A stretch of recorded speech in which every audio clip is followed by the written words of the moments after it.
पर्यटक कुटुंबावर झालेल्या हल्ला प्रकरणात पोलिसांनी मोठी कारवाई करत 9 आरोपींना ताब्यात घेतले आहे. महिलेशी छेडछाड केल्यानंतर विरोध करणाऱ्या कुटुंबावर हल्ला करून त्यांच्या वाहनाची तोडफोड करण्यात आल्याचा आरोप आहे.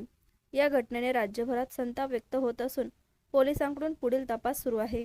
पुलिस स्टेशन के एरिया में 12 तारीख को इवनिंग में जो एक घटना हुई, इस अनुचित घटना के अकॉर्डिंगली जो है वो पहले अंबड़ पुलिस स्टेशन में 0 नंबर से जो एफआईआर रजिस्टर हुआ उसको अकॉर्डिंगली वो तुरंत हमने वीडियोस और बाकी टेक्निकल एनालिसिस करके इसमें हमने 9 आरोपी अभी तक निष्पन्न किए हैं, जो कि एफआईआर में 6-7 आरोपी थे। बट इसमें जो शेल्टर देने वाले आरोपी है या फिर एसोसिएट्स है जिनको इन्होंने हेल्प किया था वो भी हमने इसमें आरोपी की है और अभी तक हमने 9 आरोपी इसमें ताबे में लिया है। इस पे आगे की जो कार्रवाई है वो आगे की कार्रवाई चल रही है। बाकी हमारी टीम जो है वो भिवंडी है, वाड़ा है और जो भी बाकी एरिया है जहां जहां हमको लगता है उस एरिया में हमारी टीम अभी कार्यरत है और वो टीम भी बाकी जो आरोपी है, जो भी निष्पन्न हुए आरोपी है, उस आरोपी को हम जल्दी से जल्दी पकड़ेंगे।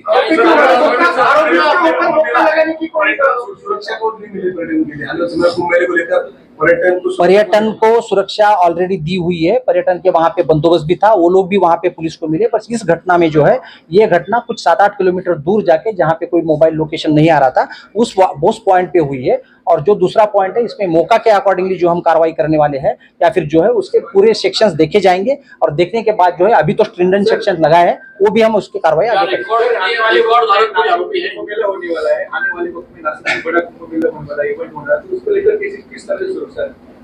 देखिए सुरक्षा व्यवस्था जो है, सुरक्षा व्यवस्था ऑलरेडी पुख्ता है। इसमें जो है मैंने वही रिपीट किया है आपको कि वहां पे पुलिस मौजूद थी, बट ये घटना जो है ये घटना उस पॉइंट पे नहीं हुई है जिस पॉइंट में लोकेशन नहीं था वहां पे हुई है।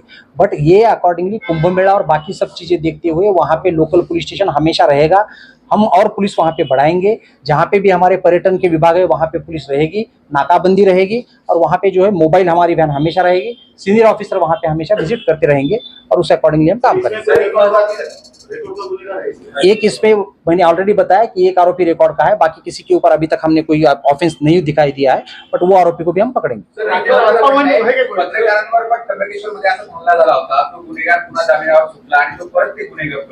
हा माणूस सुद्धा आता जो अटक तो पण मर्डर करून आणला होता, तो जामिनावर सुटला होता, तो गुन्हेगार होता।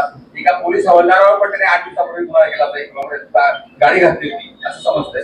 तर हे आधीच आपण म्हणजे एखादी घटना घडल्यानंतर आपण त्याच्यावर वॉच का ठेवलं जात नाही अशा सगळ्या गुन्हेगारांवर? आपण प्रत्येकावरती गुन्हेगार जे असतात त्या गुन्हेगारावरती आपण प्रिव्हेंटिव्ह ऍक्शन घेतच असतो, परंतु प्रिव्हेंटिव्ह ऍक्शन घेतल्यानंतर सुद्धा अशा प्रकारचा जर गुन्हा झाली तर आपल्याकडे ब्रीच ऑफ बॉन्ड बाकीचे सगळे काही वेगवेगळे पर्याय आहेत, त्या सगळ्या कायदेशीर पर्यायाचा आपण अवलंब करतो। तर याच्यामध्ये आपण अगोदरपासूनच ही कारवाई जी मद्यपींचा आणि ह्याच्या संदर्भातली आपण कारवाई ठोस प्रमाणे करतो आहोत। तुम्ही आपण ज्या वेगवेगळ्या ठिकाणची जी आहेत, आपल्याकडे 2 महत्त्वाचे ठिकाणं आहेत, पहिने परिसर असेल किंवा बाहुली डॅम असेल, तर त्या ठिकाणची आपण ही कारवाई दारू पिणाऱ्या इस्मांवर आपण कारवाई करतो। आपण नाकाबंदी पण लावलेली आहे, नाकाबंदीच्या अनुषंगाने आपले फिक्स पॉईंट पण असतात आणि त्याच अनुषंगाने जे आहे ते पर्यटकांसाठी आता विशेष ह्याच्यामध्ये पुन्हा आणखी त्या ठिकाणी अशा प्रकारचे जे महत्त्वाचे पॉईंट्स आहेत त्या ठिकाणी आपण बंदोबस्त जो आहे तो बंदोबस्त आपण वाढवणार आणि एकंदरीत जे आहे ते कुठल्याही पर्यटकांना घाबरण्याचं काही कारण नाही। अशा प्रकारची घटना जी आहे ती घटनेची पुनरावृत्ती कुठे होणार नाही आणि अचानक काही घटना तयार होणार नाहीत, त्या संदर्भाने आपण पूर्ण प्रिकॉशन त्या ठिकाणी घेऊ। हे जे आरोपी आहेत हे आरोपी आपल्याला पहिल्यांदा आपण जेवढा काही आपल्याकडे व्हिडिओ आला, आरोपींची ओळख कोणाची नव्हती, आपण व्हिडिओच्या माध्यमातून त्याचप्रमाणे टेक्निकल अनालिसिसची मदत घेऊन आपण रात्रभर त्या ठिकाणी प्रत्येक व्हिडिओ प्रत्येक बारकाईनं बघून आणि टेक्निकल अनालिसिस करून आपण याच्यामध्ये कोण कोण लोक इन्व्हॉल्ड आहेत त्या सगळ्या लोकांची माहिती आपल्याला पहिल्यांदा त्या पद्धतीने मिळाली। त्यानंतर आपण वेगवेगळ्या आरोपींना जे आहेत ते वाड्याचा परिसर, भिवंडीचा परिसर, त्याचबरोबर जे आहे ते एका ठिकाणी लॉजमध्ये जे होते ते दुसऱ्याच्या नावाने जाऊन राहिलेले होते, त्या अनुषंगाने आपण सगळे प्रयत्न करून ह्या आरोपींना जे आहे ते आपण ताब्यात घेतले। याच्यामधला एक जो आरोपी आहे तो आरोपी याच्यामधला भोईर नावाचा एक आरोपी आहे, त्या आरोपीला पूर्वीचा एक त्याच्यावरती मर्डरचा गुन्हा त्याच्यावरती दाखल आहे 2020-21च्या दरम्यानचा, तर त्याच्यामधला तो आरोपी आहे। त्या व्यतिरिक्त आणखी असा कुठल्याही आरोपीचं बाकी कोणाचं क्रिमिनल रेकॉर्ड नाही आहे, एकाच आरोपीचा आहे।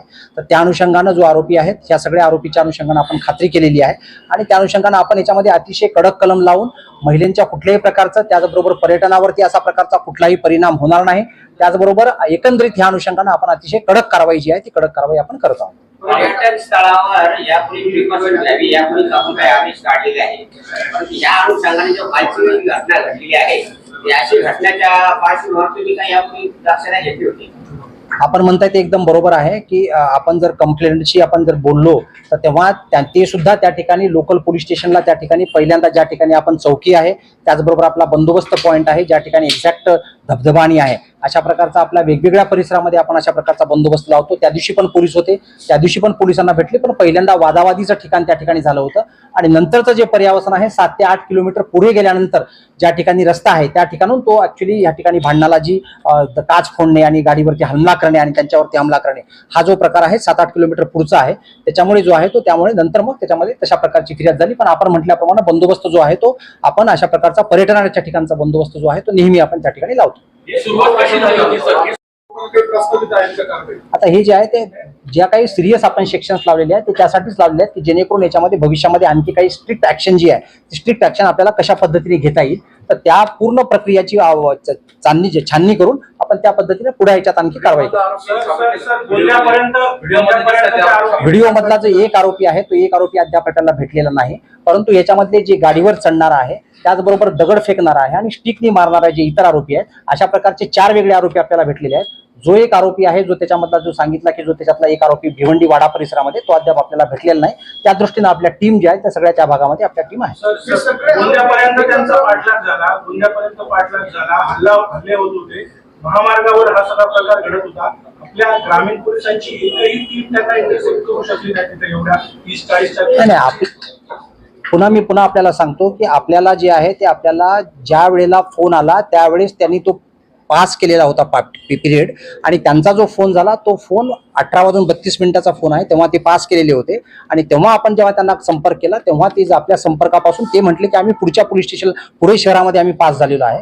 त्याच्यामुळे आपण त्यांना 2 वेळा संपर्क करण्याचा प्रयत्न केला हे त्यांना पण माहिती आहे आणि त्यांनी पण पोलिसांबद्दल जे आहे ते पोलिसांनी त्यांच्याबद्दलची जी कारवाई केलेली आहे आणि पोलिसांचा त्यांचा जो संपर्क झालेला आहे आपल्या माध्यमातूनच त्यांनी सांगितलेलं आहे की पोलिसांच्या कारवाईबद्दल ते समाधानी आहेत आणि पोलिसांचा त्यांचा संपर्क झालेला आहे.